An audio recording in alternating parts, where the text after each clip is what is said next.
ਉੱਠ ਪਿੰਡੋਂ ਤੇਰੇ ਸ਼ਹਿਰ ਖੁੱਦੀ ਪਾਈ ਸਰਦਾਰ ਸਿਰ ਦਾਦੇ ਦੀ ਨਿਸ਼ਾਨੀ ਥੱਲੇ ਡਬਲ ਆਰ ਕਾਰਾਂ ਭਾਵੇਂ ਠਾਣੇ ਕਰ ਚੈੱਕ ਭਾਵੇਂ ਕਰ ਅਖਬਾਰਾਂ ਸਾਰੇ ਹੀ ਪਿੰਡੋਂ ਦੇ ਸਿਰੋਂ ਚੱਲਦੀਆਂ ਸਰਕਾਰਾਂ ਉੱਠ ਪਿੰਡੋਂ ਤੇਰੇ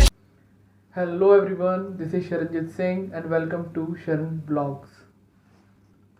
So ਜਿੱਦਾਂ ਕਿ ਆਪਾਂ ਲਾਸਟ ਵੀਡੀਓ 'ਚ ਗੱਲ ਕੀਤੀ ਸੀ about some important advice for the IELTS exam ਡੇ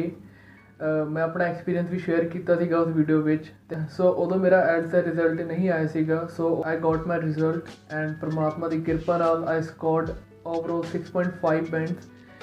ਜੇ ਈਚ ਮੋਡਿਊਲ ਦੀ ਗੱਲ ਕਰੀਏ I scored 7 bands in reading 7 in listening, 6.5 in writing and 6 in speaking. So result according to expectation नहीं आया सीगा जितना मैं expect किया सीगी and I am satisfied with my result. So आज की वीडियो 'ਚ ਆਪਾਂ ਗੱਲ ਕਰਾਂਗੇ कि how I scored 7 bands in reading. Reading module 'ਚ ਜ਼ਿਆਦਾ ਪ੍ਰੋਬਲਮ ਹੁੰਦੀ ਆ ਕਿ ਉਹ 'ਚ ਬੱਚੇ ਜ਼ਿਆਦਾ ਸਕੋਰ ਨਹੀਂ ਕਰ ਪਾਉਂਦੇ ਤੇ ਉਹ 'ਚ ਕਈ ਵਾਰ ਰਹਿ ਜਾਂਦੇ ਆ ਤੇ ਮੈਂ ਉਹਦੇ ਬਾਰੇ ਹੀ ਗੱਲ ਕਰਾਂਗਾ ਕਿ how I scored 7 bands in reading ਤੇ ਤੁਸੀਂ ਰੀਡਿੰਗ 'ਚ ਚੰਗਾ ਸਕੋਰ ਕਿਵੇਂ ਕਰ ਸਕਦੇ ਹੋ ਸੋ ਜਿਵੇਂ ਪਹਿਲੀ ਮੈਂ ਗੱਲ ਕਰਾਂ ਉਹ create your habit of reading ਜ਼ਿਆਦਾਤਰ ਕੀ ਹੁੰਦਾ ਸਾਨੂੰ ਹੈਬਿਟ ਨਹੀਂ ਹੁੰਦੀ ਰੀਡਿੰਗ ਕਰਨ ਦੀ ਜਿਹਦੇ ਕਰਕੇ ਸਾਨੂੰ ਰੀਡਿੰਗ ਬਹੁਤ ਬੋਰਿੰਗ ਲੱਗਦੀ ਆ ਕਿਉਂਕਿ ਸ਼ੁਰੂ ਤੋਂ ਸਾਨੂੰ ਆਦਤ ਨਹੀਂ ਪਈ ਹੁੰਦੀ ਕਿ ਆਪਾਂ ਕੁਝ ਰੀਡ ਕਰੀਏ ਤੇ ਉਹਦੇ ਕਰਕੇ ਜਦੋਂ ਰੀਡਿੰਗ ਦੀ ਵਾਰੀ ਆਉਂਦੀ ਆ ਸਾਨੂੰ ਬੜਾ ਔਖਾ ਜਿਹਾ ਲੱਗਦਾ ਰੀਡਿੰਗ ਕਰਨਾ ਤੇ ਉਹਦੇ ਲਈ ਮੈਂ ਹਮੇਸ਼ਾ ਸੁਜੈਸਟ ਕਰਦਾ ਕਿ ਸਟਾਰਟ ਬੁੱਕ ਰੀਡਿੰਗ ਤੁਹਾਡੇ ਇੱਕ IELTS ਦੇ ਤੌਰ ਤੇ ਨਹੀਂ ਤੁਹਾਡੀ ਲਾਈਫ ਸਟਾਈਲ ਵਿੱਚ ਇੱਕ ਬੁੱਕ ਰੀਡਿੰਗ ਦੀ ਹੈਬਿਟ ਬਹੁਤ ਜ਼ਿਆਦਾ ਇੰਪੋਰਟੈਂਟ ਆ ਮੈਂ ਆਪਣੇ ਦੱਸਾਂ ਮੈਂ ਕਾਲਜ ਟਾਈਮ ਤੋਂ ਬੁੱਕ ਪੜ੍ਹਨੀ ਸਟਾਰਟ ਕੀਤੀ ਸੀਗੀ ਉਦੋਂ ਮੇਰਾ ਇੱਦਾਂ ਕੋਈ ਮੋਟੋ ਨਹੀਂ ਸੀਗਾ ਕਿ ਮੈਂ IELTS ਕਰਨੀ ਇੱਦਾਂ ਕੁਝ ਬਸ ਮੈਂ ਆਪਣੀ ਗਰੋਥ ਲਈ ਸੈਲਫ ਗਰੋਥ ਲਈ ਅਤੇ ਪਰਸਨਲ ਨੌਲੇਜ ਲਈ ਮੈਂ ਬੁੱਕ ਪੜ੍ਹਨੀ ਸਟਾਰਟ ਕੀਤੀਆਂ ਸੀ ਉਦੋਂ ਅਤੇ ਉਦੋਂ ਹੀ ਮੇਰਾ ਬੁੱਕ ਪੜ੍ਹਨ 'ਚ ਚਾਅ ਪੈ ਗਿਆ ਸੀਗਾ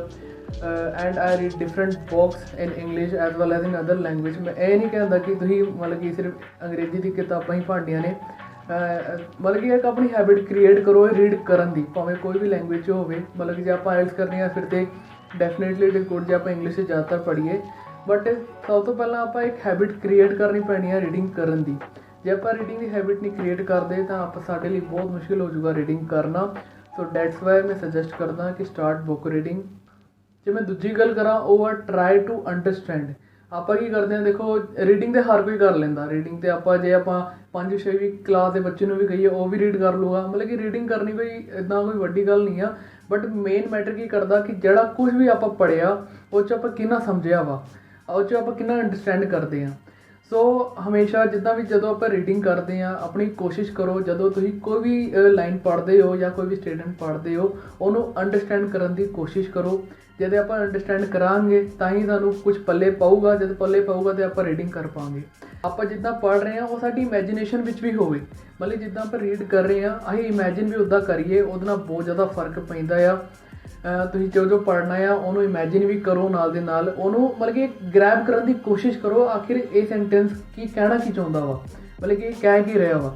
ਅਤੇ ਜਿੰਨਾ ਤੁਸੀਂ ਅੰਡਰਸਟੈਂਡ ਕਰੋਗੇ ਉਹ ਓਨਾ ਹੀ ਤੁਸੀਂ ਮਤਲਬ ਕਿ ਰੀਡਿੰਗ ਨੂੰ ਜ਼ਿਆਦਾ ਸਮਝੋਗੇ ਉਹ ਤੁਹਾਨੂੰ ਬੈਨੀਫਿਸ਼ੀਅਲ ਰਹੂਗਾ ਆਪਣੇ ਆਨਸਰਸ ਫਿਲ ਕਰਨ ਦੇ ਟਾਈਮ ਅਤੇ ਕੋਈ ਵਰਡ ਇਹੋ ਜਿਹਾ ਆ ਵੀ ਜਾਂਦਾ ਆ ਕਿ ਥੋੜ੍ਹਾ ਟਿਪੀਕਲ ਜਿਹਾ ਵਰਡ ਆ ਉਹ ਆਪਾਂ ਨੂੰ ਸਮਝ ਨਹੀਂ ਲੱਗਦਾ ਅਤੇ ਆਪਾਂ ਸਾਰਿਆਂ ਕੋਲ ਫੋਨ ਹੁੰਦਾ ਆ ਜਿਹੜੀ ਫੈਸਿਲਿਟੀ ਹਰ ਕੋਲ ਅਵੇਲੇਬਲ ਆ ਆਪਾਂ ਕੁਇਕਲੀ ਉਹ ਵਰਡ ਨੂੰ ਆਪਾਂ ਸਰਚ ਕਰਨਾ ਆ ਉਹਦਾ ਮੀਨਿੰਗ ਲੱਭਣਾ ਆ ਅਤੇ ਉਹਨੂੰ ਆਪਾਂ ਕਿਤੇ ਨੋਟ ਵੀ ਕਰ ਲੈਣਾ ਆ ਕਿ ਜਦੋਂ ਨੈਕਸਟ ਟਾਈਮ ਉਹ ਵਰਡ ਆਵੇ ਤੁਹਾਨੂੰ ਉਹ ਵਰਡ ਦਾ ਮਤਲਬ ਪਤਾ ਹੋਵੇ ਸੋ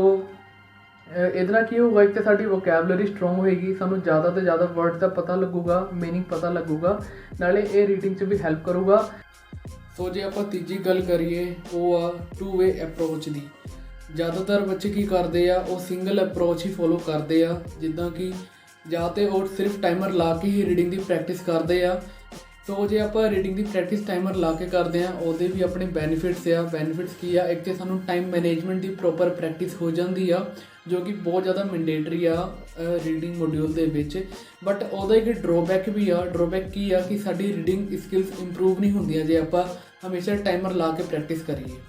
ਅਤੇ ਦੂਜੇ ਬੱਚੇ ਕਿਹੜੇ ਆ ਜਿਹੜੇ ਵਿਦਆਊਟ ਐਨੀ ਟਾਈਮ ਬਾਊਂਡੇਸ਼ਨ ਰੀਡਿੰਗ ਦੀ ਪ੍ਰੈਕਟਿਸ ਕਰਦੇ ਆ ਉਹਨਾਂ 'ਚ ਉਹਦਾ ਕੀ ਫਾਇਦਾ ਆ ਕਿ ਉਹਨਾਂ ਦੀ ਰੀਡਿੰਗ ਸਕਿੱਲਸ ਬਹੁਤ ਜ਼ਿਆਦਾ ਇੰਪਰੂਵ ਹੁੰਦੀਆਂ ਨੇ ਉਹਨਾਂ ਦੀ ਰੀਡਿੰਗ ਸਕਿੱਲਸ ਵਧੀਆ ਹੁੰਦੀਆਂ ਨੇ ਬਟ ਉਹ ਲੈਕ ਕਿੱਥੇ ਕਰਦੇ ਨੇ ਕਿ ਉਹ ਆਪਣਾ ਟਾਈਮ ਮੈਨੇਜ ਨਹੀਂ ਕਰ ਪਾਉਂਦੇ ਐਗਜ਼ਾਮ ਡੇ ਵਾਲੇ ਦਿਨ ਆਪਾਂ ਕੀ ਕਰਨਾਗੇ, ਆਪਾਂ ਦੋਵੇਂ ਅਪਰੋਚ ਫੋਲੋ ਕਰਨੀਆਂ ਨੇ। ਆਪਾਂ ਰੀਡਿੰਗ ਵਿਦ ਟਾਈਮ ਵੀ ਪ੍ਰੈਕਟਿਸ ਕਰਨੀ ਆ, ਟਾਈਮਰ ਲਾ ਕੇ ਵੀ ਪ੍ਰੈਕਟਿਸ ਕਰਨੀ ਆ, ਐਂਡ ਵਿਦਾਊਟ ਟਾਈਮ ਬਾਉਂਡੇਸ਼ਨ ਵੀ ਪ੍ਰੈਕਟਿਸ ਕਰਨੀ ਆ। ਜਦ ਆਪਾਂ ਰੀਡਿੰਗ ਵਿਦਾਊਟ ਟਾਈਮਰ ਪ੍ਰੈਕਟਿਸ ਕਰਦੇ ਆ, ਉਦੋਂ ਆਪਾਂ ਕੀ ਕਰਨਾ, ਸਿੰਪਲੀ ਰਿਲੈਕਸ ਹੋ ਕੇ ਬਹਿਣਾ ਆ। ਕੋਈ ਵੀ ਆਰਟੀਕਲ ਜਾਂ ਕੋਈ ਵੀ ਪੈਸੇਜ ਆਪਾਂ ਪੜ੍ਹਨਾ, ਉਹਨੂੰ ਪੂਰਾ ਰੀਡ ਕਰਨਾ ਆ ਤੇ ਉਹਨੂੰ ਕੋਸ਼ਿਸ਼ ਕਰਨੀ ਆ ਕਿ ਪੂਰਾ ਅੰਡਰਸਟੈਂਡ ਕਰਨ ਦੀ, ਚੰਗੀ ਤਰ੍ਹਾਂ ਉਹਨੂੰ ਪੜ੍ਹਨਾ ਆ, ਉਹਨੂੰ ਚੰਗੀ ਤਰ੍ਹਾਂ ਅੰਡਰਸਟੈਂਡ ਕਰਨਾ ਆ। ਜੇ ਕਿਤੇ ਕੋਈ ਵਰਡ ਸਮਝ ਨਹੀਂ ਲੱਗਦਾ, ਉਹਨੂੰ ਅੰਡਰਲਾਈਨ ਕਰਨਾ, ਉਹਨੂੰ ਸਰਚ ਕਰਨਾ ਆ ਉਹਦਾ ਮਤਲਬ ਕਿ ਉਹ 'ਚ ਸਾਡੀ ਕੋਸ਼ਿਸ਼ ਹੋਣੀ ਚਾਹੀਦੀ ਹੈ ਕਿ ਆਪਾਂ ਉਹਨੂੰ ਸਾਰਾ ਸਮਝੀਏ ਕਿ ਇਹ ਕਹਿ ਕੀ ਰਿਹਾ ਵਾ। ਅਤੇ ਉਹਦੇ ਨਾਲ ਕੀ ਹੋਊਗਾ, ਸਾਡੀ ਰੀਡਿੰਗ ਸਕਿੱਲਸ ਇੰਪਰੂਵ ਹੋਣਗੀਆਂ, ਜੋ ਕਿ ਬਹੁਤ ਜ਼ਿਆਦਾ ਹੈਲਪ ਕਰੂਗੀ ਤੁਹਾਨੂੰ ਬੈਂਡ ਚੰਗੇ ਸਕੋਰ ਕਰਨ ਵਿੱਚ। ਅਤੇ ਆਪਾਂ ਦੂਜੀ ਤਰੀਕੇ ਨਾਲ ਵੀ ਆਪਾਂ ਪ੍ਰੈਕਟਿਸ ਕਰਨੀ ਆ, ਆਪਾਂ ਟਾਈਮਰ ਲਾ ਕੇ ਵੀ ਪ੍ਰੈਕਟਿਸ ਕਰਨੀ ਆ। ਉਹਦੇ ਨਾਲ ਕੀ ਫਾਇਦਾ ਹੋਊਗਾ, ਤਾਂ ਸਾਡੀ ਸਪੀਡ ਬਣੂਗੀ ਇੱਕ ਪੈਸੇਜ ਕਰਨ ਦੀ। ਐਂਡ ਸਪੀਡ ਟਾਈਮ ਮੈਨੇਜਮੈਂਟ, ਜਿੱਦਾਂ ਮੈਂ ਆਪਣੀ ਪਹਿਲੀ ਵੀਡੀਓ 'ਚ ਵੀ ਦੱਸਿਆ ਵਾ, ਉਹ ਬਹੁਤ ਜ਼ਿਆਦਾ ਇੰਪੋਰਟੈਂਟ ਆ। ਵਿਦਾਊਟ ਟਾਈਮ ਮੈਨੇਜਮੈਂਟ ਤੁਸੀਂ ਆਇਲਟਸ ਐਗਜ਼ਾਮ ਨਹੀਂ ਕਰੈਕ ਕਰ ਸਕਦੇ। ਸੋ ਆਪਾਂ ਦੋਵੇਂ ਅਪਰੋਚ ਫੋਲੋ ਕਰਨੀਆਂ ਨੇ। ਆਪਾਂ ਰੀਡਿੰਗ ਆਪਣੇ ਸਕਿੱਲਸ ਵੀ ਇੰਪਰੂਵ ਕਰਨੀਆਂ ਨੇ, ਆਪਾਂ ਟਾਈਮ ਵੀ ਮੈਨੇਜ ਕਰਕੇ ਚੱਲਣਾ ਹੈ। ਕਰ ਰਹੇ ਨੌਜਵਾਨ ਇੰਟਰਨੈਸ਼ਨਲ ਸਟੂਡੈਂਟ ਨੇ, ਸਟੂਡੈਂਟਾਂ ਨੇ ਗੰਦ ਪਾਇਆ ਪਿਆ। ਉਹ ਗਾਲਾਂ ਕੱਢਦੇ, ਇੰਡੀਆ ਮੰਗ ਆ ਗਿਆ, ਸਰੀ ਦੇ ਜੱਟ ਆ ਗਿਆ।